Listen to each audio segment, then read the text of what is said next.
আল্লাহ রাব্বুল আলামিন ওয়ালিদ ইবনে মুগীরা যখন আল্লাহর প্রিয় হাবিব রাসূলুল্লাহ সাল্লাল্লাহু আলাইহি ওয়াসাল্লামকে পাগল বলে গালি দিত, আল্লাহ রাব্বুল আলামিন কোরআনে সূরা কলম নাজিল করে দিয়ে বললেন, নুন ওয়াল কলামি ওয়া মা ইয়াসতুরুন মা আনতা বিনি'মাতি রাব্বিকা বিমাজনুন ওয়া ইন্না লাকা লাআজরান গায়রা মামনুন ওয়া ইন্নাকা লাআলা খুলুকিন আযীম। আল্লাহু আকবার।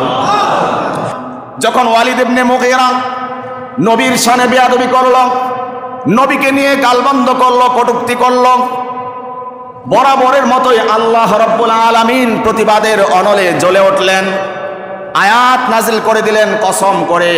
আমি কলমের কসম খেয়ে বললাম, কলম যে জিনিস লিপিবদ্ধ করে তার কসম খেয়ে বললাম, আমি এই সকল বিষয়ের কসম খেয়ে বললাম, আল্লাহর দয়ায়, আল্লাহর করুণায়, আল্লাহর রহমতে আপনি পাগল নন, বরং ওয়া ইন্নাকা লাআলা খুলুকিন আযীম, আমি আল্লাহ রাব্বুল আলামিন সার্টিফিকেট দিলাম আপনি হচ্ছেন সর্বোত্তম চরিত্রের অধিকারী।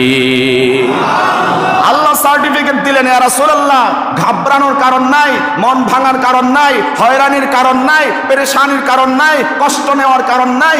ইন্না কাফাইনাকাল মুস্তাহজিইন, এই পৃথিবীতে যুগে যুগে যারাই আপনার চরিত্র নিয়ে, এই সুন্দর পবিত্র অনুপম চরিত্র নিয়ে কালিমা লেপন করতে চাইবে, আমি আল্লাহ সার্টিফিকেট দিয়ে দিলাম আপনি সমস্ত কালিমা থেকে পবিত্র, মুক্ত। আপনার মতো শ্রেষ্ঠ অনুপম চরিত্রের অধিকারী পৃথিবীতে আর একজন নাই।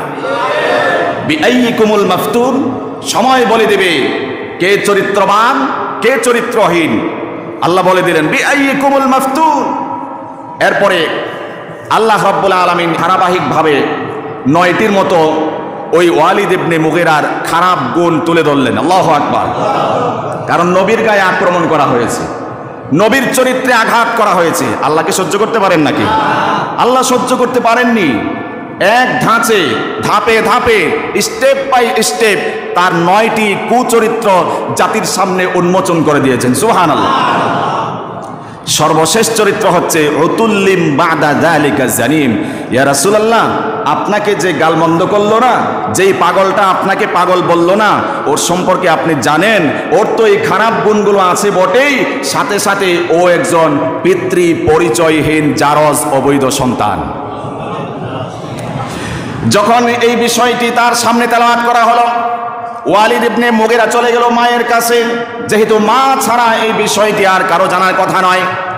ওয়ালিদ ইবনে মুগীরা মায়ের কাছে আবেদন করলো, মা, মুহাম্মদ সাল্লাল্লাহু আলাইহি ওয়াসাল্লাম আমার ব্যাপারে এই কয়টি বদগুণ তুলে ধরেছে, আমি লক্ষ্য করেছি এই 9টি বদ বৈশিষ্ট্যের 8টি বদ বৈশিষ্ট্য আমার ভিতরে আছে, কিন্তু সর্বশেষ যেটি বলেছে ওতুল্লিম বাদা যালিকা জানিম, আমি নাকি জারজ সন্তান, এটা তো আমি জানি না। মা, আমি তোমার কাছে এসেছি, এই বিষয়টি তুমি ছাড়া আর কেউ জানার কথা নয়। এই মুহূর্তে আমাকে বলে দাও আমি কি আসলে জারজ সন্তান কিনা। যদি স্বীকার না করো কল্লা ফেলে দেব, দেহ থেকে আলাদা করে দেব। মা তখন স্বীকার করতে বাধ্য হলো, বাজান, হ্যাঁ, মুহাম্মদ সাল্লাল্লাহু আলাইহি ওয়াসাল্লাম যেই কথা জবান দিয়ে উচ্চারণ করে সেই কথা কোশ্চিন কালেও মিথ্যা হওয়ার নয়।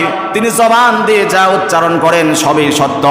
এমনকি তোমাকে জারজ সন্তান, অবৈধ সন্তান বলেছেন, এটিও সত্য কথা। এর কারণ হলো তোমার বাবা বড় সম্পত্তির মালিক ছিল, বহু সম্পত্তির মালিক ছিল, অর্থ টাকা পয়সার মালিক ছিল, তবে তোমার বাবার পুরুষত্ব ছিল না। এই পুরুষত্ব না থাকার কারণে আমি চিন্তা করলাম, লক্ষ্য করলাম, যদি আমার সন্তান না হয় এই সম্পত্তি কে ভোগ করবে। এই চিন্তা করে আমি একবার মরুভূমির একজন রাখালের সাথে অবৈধ কাজে লিপ্ত হয়ে গেলাম। ওই রাখালের সাথে অবৈধ কাজে লিপ্ত হওয়ার পরে আমার গর্ভে যে সন্তানটি গর্ভধারণ করেছে সেই সন্তানই হচ্ছে তুমি ওয়ালিদ ইবনে মুগীরা। আল্লাহ রাব্বুল আলামিন তার জারজ হওয়ার বিষয়টিকে স্পষ্ট করে দিলেন। আল্লাহ তার হাবিবের শানে চরিত্র নিয়ে কটূক্তি করা হবে, আক্রমণ করা হবে, আল্লাহ রাব্বুল আলামিন জাতির সামনে তাকে পুরোপুরি উন্মুক্ত করে দেবেন, উন্মোচিত করে দিবেন।